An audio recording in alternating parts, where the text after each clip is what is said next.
نبیوں میں رحمت لقب پانے والا، مراد غریبوں کی برلانے والا، مصیبت میں غیروں کے کام آنے والا، وہ اپنے پرائے کا غم کھانے والا۔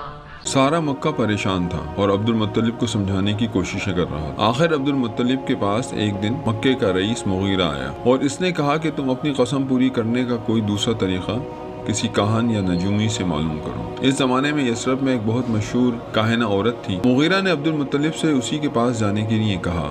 یہ بات عبد المطلب کی سمجھ میں آ گئی اور وہ فوراً اس عورت سے جا کر ملے۔ نبیوں میں رحمت لقب پانے والا، مراد غریبوں کی برلانے والا، مصیبت میں غیروں کے کام آنے والا، وہ اپنے